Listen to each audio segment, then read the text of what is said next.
So what are some sex myths that people still believe in? Well, in this video, I'm going over a few of those misconceptions about sex coming up.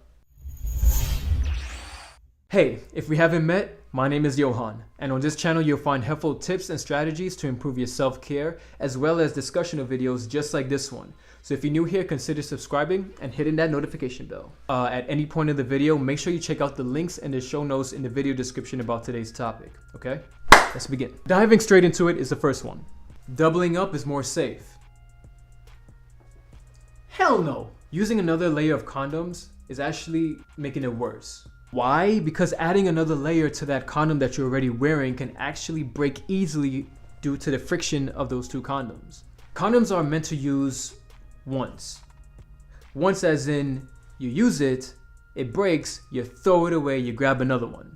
Yes, rewrap that sap. Can't get pregnant if you push out the semen effectively. Women's bodies are designed to keep the semen in. Even if she were able to push all of that out, there's a small percentage of that that's left over, and that same amount could be enough to get her pregnant. Some sex positions are less likely to get you pregnant. Look, it doesn't matter what you do, okay? There's still a chance that she can get pregnant. So make sure you stay safe and use a condom. Can you get STDs while having oral sex? Yes, you can, and it doesn't matter who's giving or receiving. STDs, STIs, it can travel in your mouth into your bloodstream. This involves kissing as well. And I cannot stress how important it is to stay safe. How long does sperm live in the vagina? Up to 5 days. This is why a woman could get pregnant even if she's on her period. So if possible, make sure that you take birth control pills anytime you're about to, A woman is more protected the tighter the condom fits on her partner. No, because that's going back to the exact same thing I said at the first misconception. Going back to the first misconception, that's actually going to make the condom more likely to break due to the friction.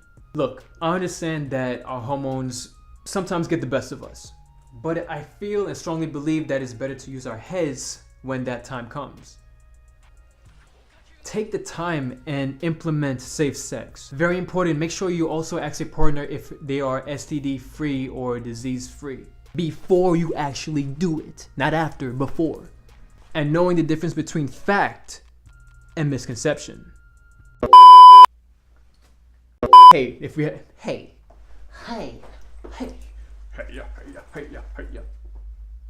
left over that will still be swimming inside of her.